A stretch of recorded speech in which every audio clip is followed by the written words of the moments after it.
Okay, I'm here with Scott Samuels and Monique Pilch. They were our instructors for today at the FEMA Flood Class Seminar. And I'm going to start with just asking you, Scott and Monique both, what did you think of today's class and the participants? The class participants today were very engaging. It was a terrific opportunity for both Scott and I to come in, to visit with the local officials, the realtors, the insurance professionals, and the lending institutions to help inform them regarding the upcoming mapping revision that's getting ready to take place, and also visit on some of the claim activity that's been going on as a result of the devastating flood losses that occurred this last summer. What do you think people took away from this that was most important? I believe that most of the participants found out how complicated the NFIP really is. Even though it was probably designed and thought to be a black and white project or program, it really is a great program with many aspects that I don't think they were aware of. Were you surprised with how many people would take a Friday afternoon and actually come out to to hear and learn about this a little bit? It was a great turnout. I mean, I really don't think we could have hoped for anything better. Everyone was exceptionally engaging, very involved, had a lot of really good questions that we could visit on one-on-one to help address any specific questions or concerns that they were able to bring to the table. So, yes, we really had an ideal situation in this afternoon's turnout. Scott, what do you hope that they took away from today's classes? I hope the one issue that they took away from this workshop was that if you have to deal with the NFIP, you really need to do your detective work and get started on it early and not try to address the issues of the NFIP at the end of a project, but address it at the beginning. And Monique, for you, I mean, you're the insurance specialist for Region 7 of FEMA. So what do you see as you deal with the public, and obviously you're in forums like this, what is the biggest misconception that you have to deal with on a day-to-day basis?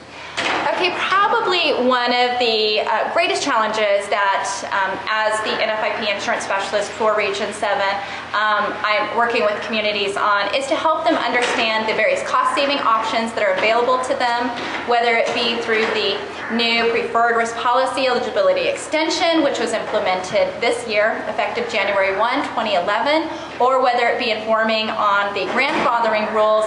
We just want to ensure that at all times the property owners or the insureds are receiving the most favorable rate. So it's just communicating that message and making sure that people are educated and informed. And Scott, when it comes to the new maps and an update, and all of a sudden I'm a homeowner and now I'm in a floodplain before I wasn't in a floodplain. I mean, the thing that people sometimes don't understand is that, and you explained it, I believe, today in the seminar, but there is a process that FEMA has to address that, to deal with that, to really determine if you are, if you aren't, and how to go through that. Changes occur. It's not always the end of the world for the homeowners because there are processes available for them to see if they can reduce the impact of those map changes. Possibly getting them back to the situation that they were in. So how many of these seminars do you guys go to? How many of these things are you teaching a year? Is this something that you do on a regular basis?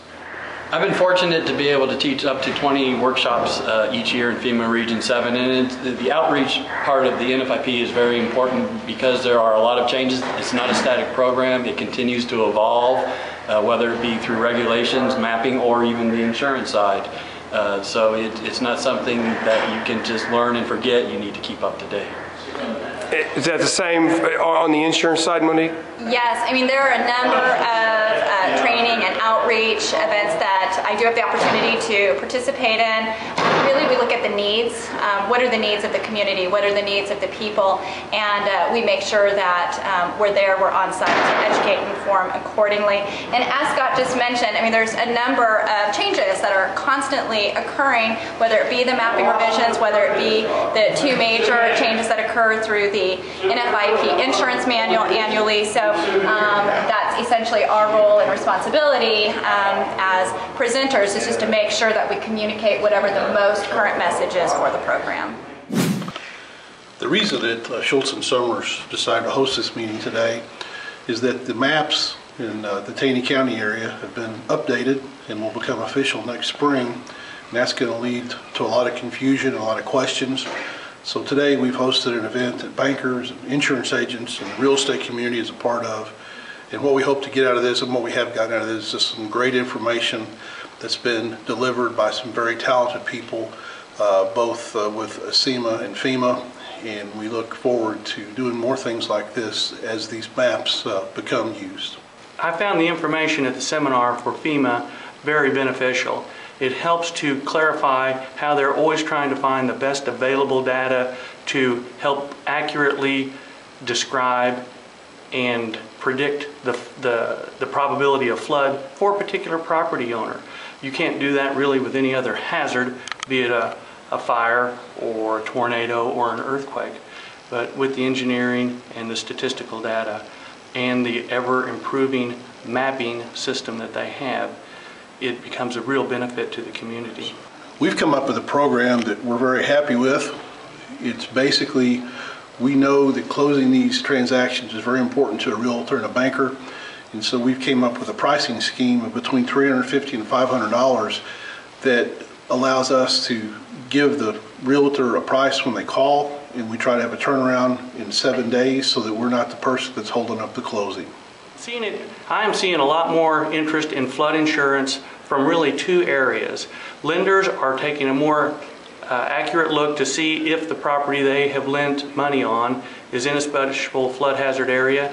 And then with the increased floods and the number of federal disasters that have encompassed the whole country, people are concerned. You don't have to be in a special flood hazard area to purchase flood insurance. And so those people are taking advantage of that very opportunity.